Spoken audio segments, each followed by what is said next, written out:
Viver.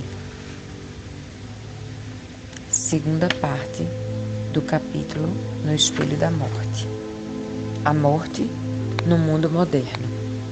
Quando vim pela primeira vez ao Ocidente, fiquei chocado com o contraste entre as atitudes em relação à morte com que eu havia sido criado e as que então encontrei.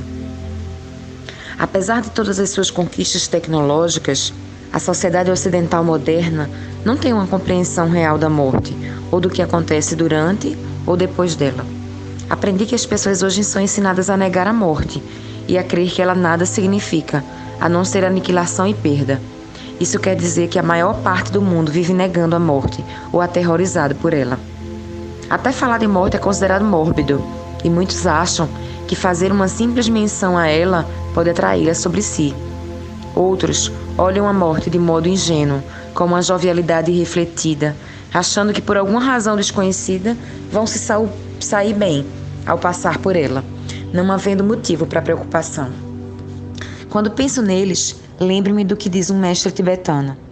As pessoas frequentemente cometem o erro de ser frívolas em relação à morte e pensam: ora, a morte chega para todo mundo, não é nada demais, é apenas natural. Tudo irá bem para mim. Essa é uma bela teoria, até que se esteja morrendo. Dessas duas atitudes diante da morte, uma a vê como algo de que se deve fugir correndo, outra como um fato que simplesmente irá cuidar de si próprio. Como ambas estão distantes da compreensão do seu verdadeiro significado. Todas as grandes tradições espirituais do mundo, inclusive, é claro, o cristianismo, dizem explicitamente que a morte não é o fim. Todas falam em algum tipo de vida futura, o que infunde em nossa vida atual um sentido sagrado. Mas não obstante esses ensinamentos, a sociedade moderna é uma larga escala, um deserto espiritual, em que a maioria imagina que esta vida é tudo o que existe, sem fé qualquer autêntica numa vida futura. A maioria das pessoas vive toda a sua existência destituída de um sentido supremo. Cheguei à conclusão de que os efeitos desastrosos da negação da morte vão muito além da esfera individual. Eles afetam o planeta inteiro. Crendo basicamente que esta vida é a única, as pessoas do mundo moderno não desenvolveram uma visão a longo prazo. Assim, nada as refreia de saquear o planeta em que vivem para atingir suas metas imediatas. E agem com um egoísmo que pode tornar-se fatal no futuro. De quantas novas advertências ainda precisamos, além dessa do ministro brasileiro do Meio Ambiente responsável pela floresta amazônica? A moderna sociedade industrial é uma religião fanática. Estamos derrubando, envenenando e destruindo todos os sistemas vivos do planeta. Estamos assumindo dívidas que nossos filhos não poderão pagar. Agimos como se fôssemos a última geração no planeta. Sem uma mudança radical no coração, na mente, na visão, a Terra se extinguirá como Vênus, calcinada e morta. O medo da morte e a ignorância sobre a vida após a morte estão alimentando essa destruição do meio ambiente que está ameaçando tudo em nossas vidas. O mais perturbador nisso tudo não é o fato de as pessoas não recebem instrução sobre o que é a morte ou como morrer, ou que não tenham esperança alguma no que vem após a morte ou no que está por trás da vida. Pode alguma coisa ser mais irônica do que a existência de jovens altamente educados em todos os campos do conhecimento, exceto naquele que detém a chave do sentido global da vida e talvez até da nossa sobrevivência? Sempre me intrigou que alguns mestres budistas que eu conhecia fizessem uma simples pergunta às pessoas que se aproximassem delas buscando ensinamento. Você acredita numa vida depois desta? Não se trata de saber se a pessoa acredita nisso como uma proposição filosófica, mas se tem isso no fundo do seu coração. O mestre sabe que, se alguém acredita numa vida futura, sua visão de mundo será diferente e terá um outro sentido de responsabilidade e moralidade pessoal. O que os mestres suspeitam é que aqueles que não têm uma crença firme numa vida após a morte vão criar uma sociedade em resultados a curto prazo, sem qualquer preocupação com as consequências dos seus atos. Seria essa a principal razão pela qual criamos um mundo brutal como este em que vivemos, um mundo em que a verdadeira compaixão está quase ausente? Às vezes, penso que os países mais poderosos e influentes do mundo desenvolvido são como o reino dos deuses descritos nos ensinamentos budistas. Disse que esses deuses vivem suas vidas em meio a um luxo fabuloso, mergulhados em todos os prazeres imagináveis, sem um único pensamento sobre a dimensão espiritual da vida. Todos parecem muito felizes, até que a morte se aproxima, e aí alguns sinais inesperados de desintegração aparecem. Então, as esposas e amantes desses deuses não mais se atrevem a se aproximar deles, atirando-lhe flores à distância, com preces ocasionais, para que eles renasçam como deuses. Nenhuma de suas lembranças de felicidade ou conforto pode agora protegê-los do sofrimento que eles enfrentam.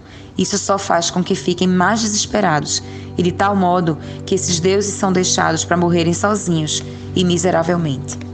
O destino dos deuses me faz pensar na maneira como os velhos, doentes e os que estão morrendo são tratados hoje.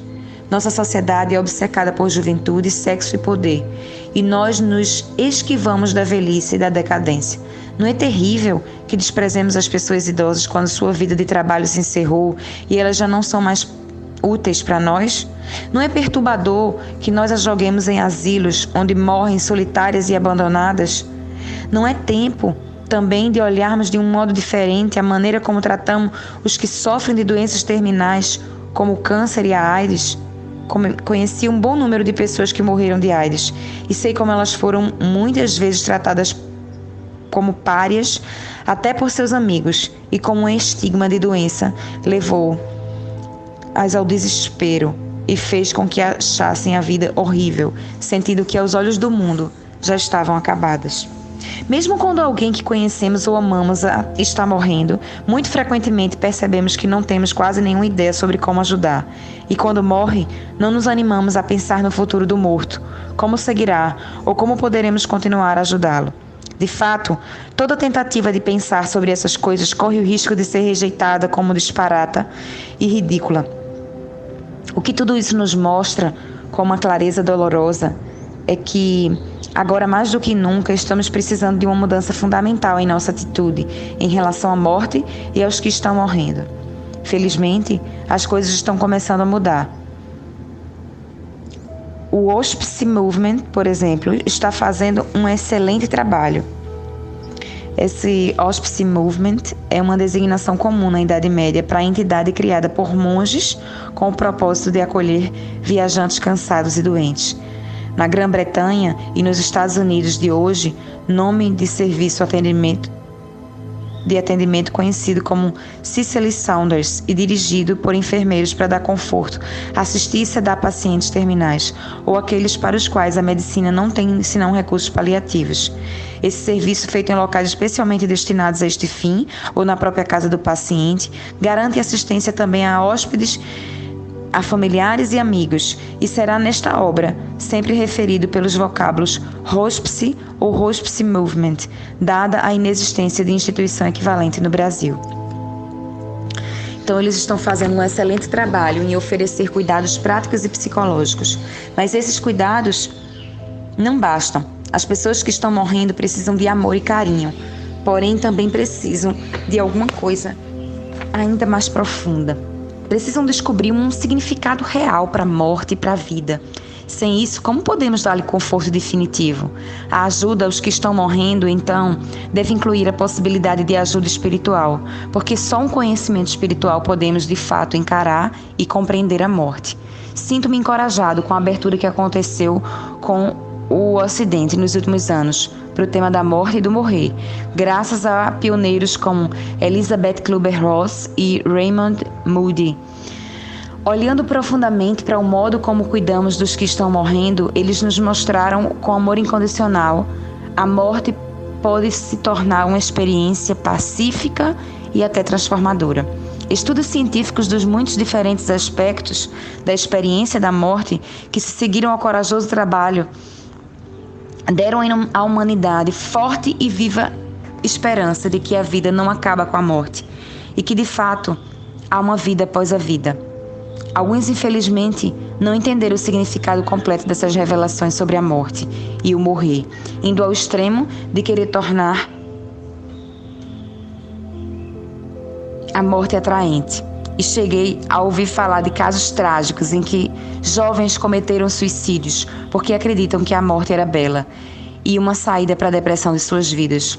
Mas quer tenhamos medo da morte ou nos recusemos a encará-la, quer a romantizemos, ela é banalizada. O desespero e a euforia diante da morte são formas de evasão. Ela não é nem deprimente nem excitante, mas tão somente um fato da vida. Como é triste que a maioria de nós apenas comece a apreciar a vida quando estamos prontos a morrer. Penso sempre nas palavras do grande mestre budista Padmasambhava. Os que creem ter muito tempo preparam-se somente na hora da morte. Aí são devastados pelo remorso. Mas já não será tarde demais? Não há comentário mais desalentador sobre o mundo moderno do que esse. A maioria das pessoas morre despreparada para morrer, como viveu, despreparada para viver.